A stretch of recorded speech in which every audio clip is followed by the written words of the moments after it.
이방인에게로 향하노라. 여기서 사도 바울이 토라를 가르치고 12지파를 하나로 모으신 하나님 정하니까 제일 쉽게 하는 게 유대주. 그러니까 사도 바울이 너희들이 안 들으면 이제 흩어진 자들에게 전한다. 흩어진 자들은 이방인들 아닙니까? 그래서 13장 47절에 주께서 이같이 우리를 명하시되 내가 너를 이방의 빛을 삼아 너로 땅끝까지 구원하게 하리라 하셨느니라 하니. 그래서 10지파는 소망의 포로들. 이 포로 생활이 포로를 끝나는 게 아니라 반드시 영광의 날 예수께서 재림하시는 날 해방을 받습니다.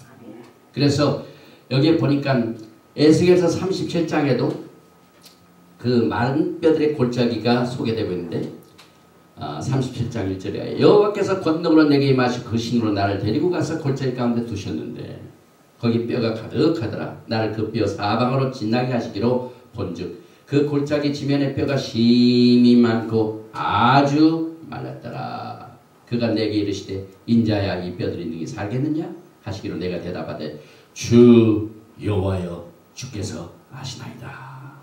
그래서 사실상 이 에스겔서 30장에 나오는 이 마른 뼈, 특별히 4절과 5절에 또 내게 이르시되 너는 이 모든 뼈에게 대하여 이르기를 너희 마른 뼈들아 여호와의 말씀을 들을지어다. 슈마가 나오죠. 그래서 주 여호와께서 이 뼈들에게 말씀하시기를 내가 생기로 너에게 들어가게 하리니 너희가 살리라. 또 내게 이르시되 인자야 이 뼈들은 이스라엘 온 족속이라. 그들이 이르기를 우리의 뼈들이 말랐고 우리의 소망이 없어졌으니 우리는 다 멸절되었다. 그런데 이 뼈가 어떻게 됩니까? 생기를 얻었습니까? 소망을 얻게 되죠. 그래서 사도 바울이 이 메시지를 가지고 사도행전 28장 14절 사흘 후에 바울이 유대인 중 높은 사람들을 청하여 모인 후에 이르되 여러분 형제들아 내가 이스라엘 백성이나 우리 조상의 규모를 배척한 일이 없는데 예루살렘에서 로마인의 손에 죄수로 내어준 바 되었으니 유대인들이 반대하기로 내가 마지못하여 가이사에게 호소하며 내 민족을 송사하는 것이 아니로다. 이러함으로 너희를 보고 함께 이야기하려고 정하였느니 이스라엘의 소망을 인하여 내가 이 세상을 매임받았습니다. 사도 바울이 이방인의 선지자입니다. 사도입니다. 그런데 그의 소망을 보니까 무슨 소망이라고 해요? 교회의 소망이란 말이 없습니다. 이스라엘의 소망입니다. 이건 뭘 의미하나? 하나님께서 흩어진 지파들을 포로 생활한 자들을 이제 영광의 날에 다 모으겠네. 이것이 정말 논리. 그래서 사실 이 토라에서요 메시아의 오심을 준비시키는 도구가 토라에서는 분명하게 선명하게 가르쳤습니다. 매주 우리가 안식일 기다리는 거예요. 예수님 만나는 훈련입니다, 여러분. 아멘. 재림을 삼하는 일주일에 한 번씩 메시아 왕국 예수아를 만날 준비를 기대하라 이 말입니다. 그 다음에 1년에 7절기 있죠. 이거 전부 예수님 만나는 메시아 왕국을 위하여 만나는 연례 행사입니다. 월삭 있죠. 한 달에 한 번씩 훈련받는 겁니다. 이것이 얼마나 하나님께서는 메시아 왕국을 이 땅에 세우시고 시온 하면은 시온은요 이제 앞으로 우리 왕이신 예수께서 전 세상을 다스린다는 상징입니다. 예루살렘 시온 이 자체가 예수께서 이제 먼 날 그런데 지금 이제 곧 전 세계를 다스린다 하는 상징적인 의미입니다. 그래서 예루살렘에 지금 뭐가 없습니까? 평화가 없죠. 그래서 시편 122편에 Pray for the peace of Jerusalem. 샤루, 샬롬, 예루살렘. 그건 뭐냐면 평강의 왕 예수께서 빨리 평화의 도시에 오셔서 전 세계를 다스려 주세요. 그 말입니다, 여러분. 그러니까 그 기도는 종말론의 기도입니다. 그래서 이 장래일의 그림자 골로새서 나오는 것도 전부 예수님에 대하여 기다리는 내용입니다. 또 요한복음 10장과 11장의 내용 이제 나중에 제가 이 후반부에 나오는데 이것을 우리가 이해하지 못하면은 재림을 제대로 준비하지 못합니다. 그래서 예수께서는 우리들로 하여금 그의 재림을 알고 다시 말하면 포로 생활이 끝나는 걸 말합니다. 준비시켰는데 토라를 주시고 안식일 또 예수와의 재림의 모든 이 준비 사항이 헬레니즘으로 잘못된 것들을 전부 회복시키는 이 운동을 통하여 예수와의 만남을 우리가 준비하고 훈련받고 있습니다. 그래서 이사야서 9장 1절에 전에 고통하던 자에게로 흑암이 없으리로다. 옛적에는 여호와께서 스불론 땅과 납달리 땅으로 멸치를 않게 하셨더니 후에는 해변길과 요단 저편 이방의 갈릴리를 영화롭게 하셨느니라. 이방의 갈릴리. 예수와께서 선교센터를 어디다 두셨습니까? 갈릴리 지역. 가버나움 지역이죠. 왜 가버나움 갈릴리 지역입니까? 거기서 최초로 포로 생활을 시작했습니다. 아수르 사람들이 갈릴리 지역에 가버나움 지역에 와가지고 그 지역에 살고 있던 열지파들 다 끌고 왔습니다.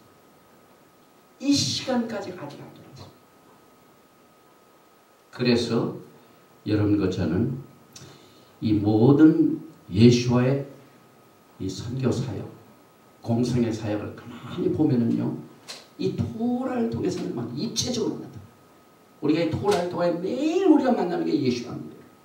왜냐하면 이 토라의 모든 이 화살이 어디로 갑니까? 예수. 여기 보니까 마태복음 4장 13절에 나사렛을 떠나 스불론과 납달리 지경 해변인 가버나움에 가서 사시니. 왜 여기에 사셨습니까? 가버나움. 이게 무슨 뜻입니까? 위로의 마을입니다. 위로의 마을.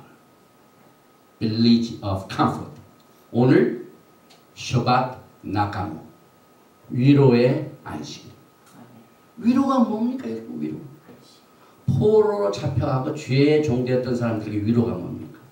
자유와 해방입니다. 그래서 위로는 종말의 포로 생활의 종식이다. 그래서 사도 바울이 이방인들에게 빛을 전하는 이 사역을 위하여 자기가 소망, 이스라엘의 소망이 됐다고 했습니다.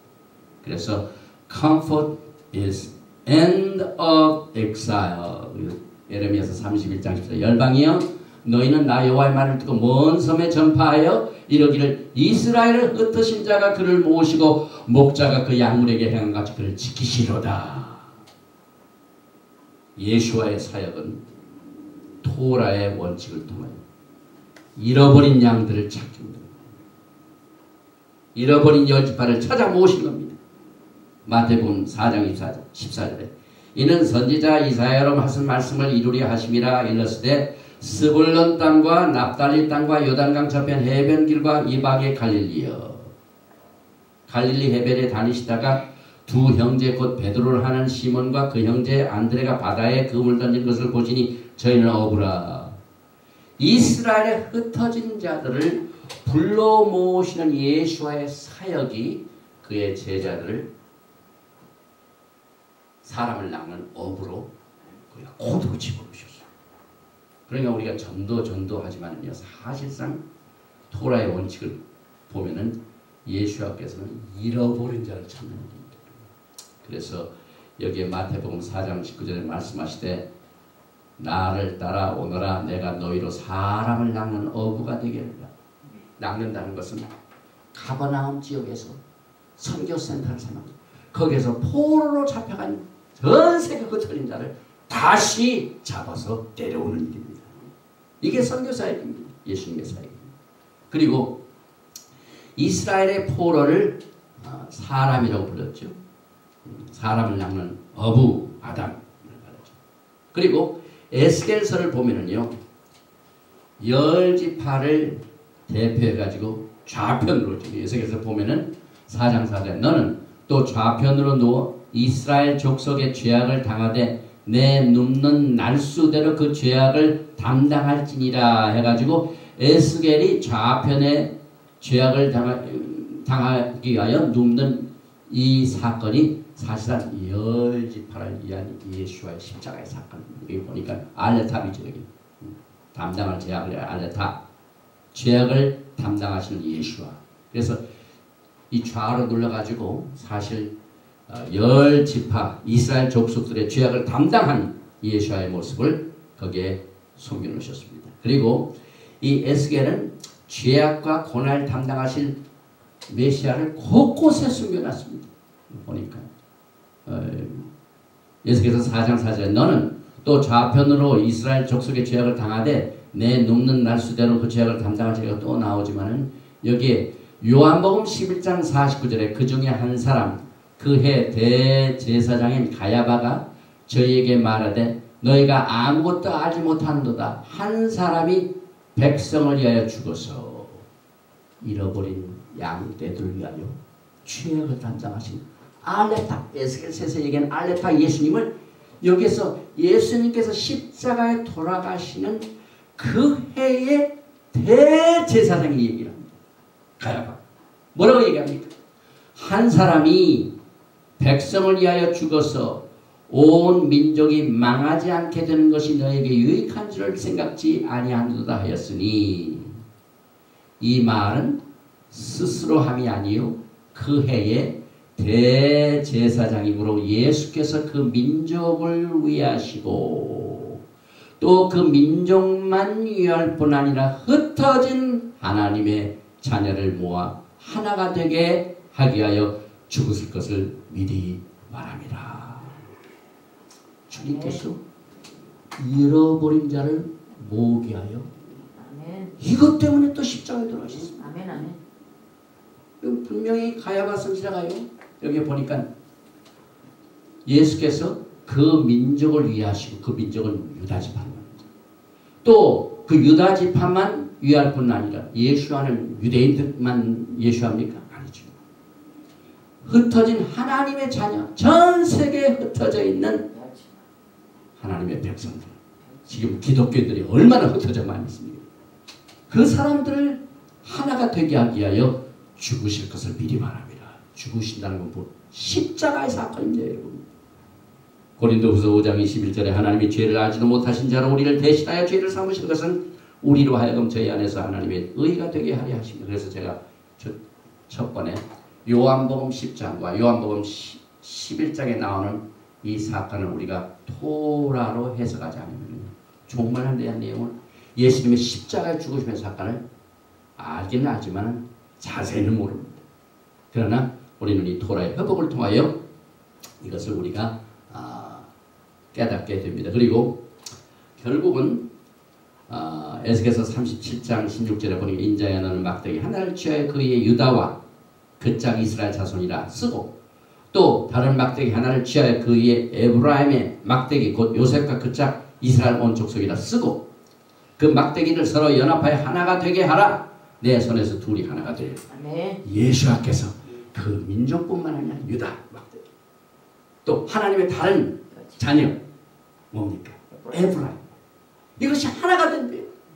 이것을 위하여 죽으셨고 그것 때문에 이제 하나가 돼서 예수께서 그 땅 이스라엘 모든 산에서 그들로 한 나라를 이루어서 한 임금이 모두 다스리게 하니 그들이 다시는 두 민족이 되지 아니하여 두 나라는 나누지 아니하지. 이게 종말론인데요. 예수를 구체적으로 오늘 이 신명기에 너희들이 번성하다가 하나님 앞에 범죄하고 우상 섬기다가 그걸로 인해 흩어졌던데 말일에 다시 그들을 모아가지고 이제는 그들이 다시는 나누지 않고 한 나라가 되고 한 임금 밑에서 왕노를 하리라. 하는 예수와의 구속의 계획이요. 큰 픽처가 오늘 이 신명기에 나오는 짤막한 얘기지만 우리가 이것을 일생을 두고 공부하도록 이렇게 깊이 만들어 놓으셨습니다. 그리고 시간이 없기 때문에 여기 한 가지 더 하겠습니다. 37장 24절 하고 지나갑니다. 내 종 다윗이 그들의 왕이 되리니 이것은 뭘 의미하냐면 무너진 다윗의 장막이 회복되는 사도행전 15장입니다. 그 다음에 그들에게 다 한 목자가 있을 것이다. 그들이 내 규례를 준행하고 내 율례를 지켜 행하며 메시아니 왕 때 주님이 하시는 거죠. 그렇게 도라를 가르치고 가르쳤는데 듣지 않고 포로 생활하다 주님이 그들을 위해 죽으시고 다시 회복해서 뭘 시키냐면 이 토라를 가지고 다스립니다. 그랬더니 그때는 전부 규례를 준행하고 내 율례를 지켜 행하며 그래서 하나님께서는 내 하나님 여호와는 자비하신 하나님이시나 그가 너를 버리지 아니하시며 너를 멸하지 아니하시며 내 열정에 맹세하신 언약을 잊지 아니하시리라. 엄청난 사건이요. 슈만은 제가 작년에도 많이 했기 때문에 스킵을 하고요. 10계명을 잠깐 소개하고 오늘 말씀을 마칩니다. 신명기 5장 6절에 보니까 첫 번 계명이 나옵니다. 그런데 이 첫 번 계명이 기독교하고 다릅니다. 가톨릭이 만든 10계명, 우리 기독교에서 만든 것에서 10계명, 이 첫 계명이 다릅니다. 토라를 통하여 주신 첫 계명은요, 나는 너를 애굽 땅에서 종되었던 집에서 인도하여 낸 너희 하나님 여호와로라. 이것을 시작합니다. 포로 생활이 끝나고 하나로 다 뭉치고 주님이 왕이 되셔서 나는 너희들이 포로 생활할 적에 그 포로 생활에서 해방시켜가지고 너를 구원한 하나님이다. 그래서 히브리 성경에는 1, 2, 3 아라비아 숫자 갖고 알렙탑입니다. 그래서 이 첫 계명이 알렙입니다. 알렙은 황소, 하나님을 절대로 잊지 말라. 나는 너희 하나님이다. 이걸 첫 번으로 가르칩니다. 그래서 히브리 말로는 아노키, 나는 아도나이, 하나님이 여호와로다. 엘로헤이카, 너희 하나님이다. 그렇게 합니다. 그 다음에 두 번째 계명은 2번이 베트입니다. 나 외에는 위하는 신들을 내게 있게 마치니라. 이 벳은 집이란 말입니다. 그래서 하나님께서는 알렙, 나는 황소와 같이 하나 너를 구원한 하나님이다. 그 다음에 집을 딱 만드시고 난 뒤에 그 집안에다가 다른 하나님을 절대로 넣지 말 그 말이에요. 그래서 벳이 나옵니다. 굉장히 재밌죠? 나 외에는 내 집에는 절대로 다른 신들을 들여놓지 말라. 그래서 다른 신을 섬기지 말라는 그 뜻이 있습니다. 굉장히 중요한 뜻을 가지고 있죠. 그래서 히브리 말로는 여기 보니까 로, 이에, 레카, 너에게 엘로힘, 그 다음에 아케림, 그 다음에 알, 파나이, 내 얼굴 앞에 다른 신을 내 집에다 놓지 말라. 그 말입니다. 그 다음에 세 번째 단어는 김멜. 이 김멜은 낙타같이 높은 걸 말합니다. 그런데 왜 이 김멜, 3이 셋째 계명 여호와의 이름을 망령 때 일컫지 말라 그랬을까요? 왜냐하면 우리는 하나님을 높이 볼 줄 알면 그의 이름을 망령되지 않게. 그래서 기린이 얼마나 키가 큽니까 여러분? 꼭 그 3자 기린이요. 낙타가 굉장히 키가 큽니다. 그래서 너는 너의 하나님 여호와의 이름을 망령 때 일컬지만 항상 하나님의 이름을 높이 두고 다니고 무시하지 말라. 그래서 이 히브리 말 여기 보니까 로 하지 말라. 티사 앳 셴 그의 이름을 아도네 하나님의 이름을 그 다음에 여기 보니까 엘로헤이카 라샤 너의 하나님의 이름을 허망되게 만들지 말라. 하나님의 이름을 높이 보라. 김멜이도 높이다 그 뜻이죠. 그 다음에 네 번째는 참 재밌는 말입니다. 달렛이. 이 달렛은 문이라는 걸 말합니다. 이 문은 생명의 진로를 말합니다. 그래서 여기 보니까 히브리 말로 안식을 슈밧이라고 하죠. 이건 슈밧 나카보죠. 그런데 이 슈밧이라는 뜻이 참 재미있습니다.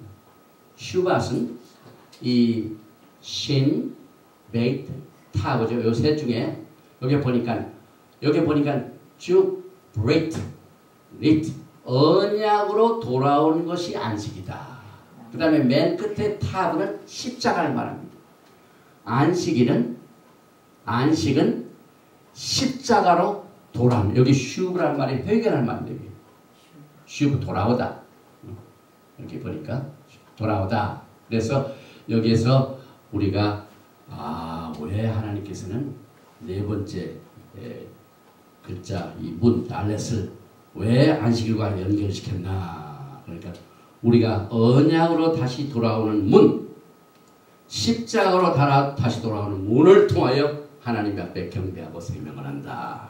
그 뜻을 가지고 있습니다. 그래서 여기 보니까 자콜 기억하라, 앳욤 나를 기억하라, 하샤바 안식일, 쇼 레카 이렇게 히브리 말을 말합니다. 그리고 다섯 번째는 내 부모를 공경하라. 이게 다섯 번째 이번에 헤이라는 말이 참 중요한 말이에요. 너는 너의 하나님 여호와의 명한 대로 내 부모를 공경하라. 그래서 히브리 말로는 카벳 공경한다는 말이죠. at 아비카 그 다음에 베 at 벳 이메카 예, 아버지는 아비카 어머니는 이메카.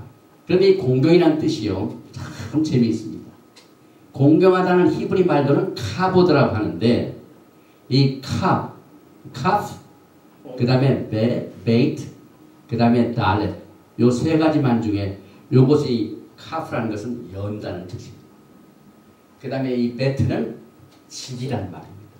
그 다음에 달렛은 문이란 말입니다. 그러니까 우리가 부모를 공경할 때 그 집의 문이 열린단 말입니다. 그 뜻이 우리가 하나님을 공경할 때 하나님의 집에 생명의 문이 확 열린단 말입니다. 아멘.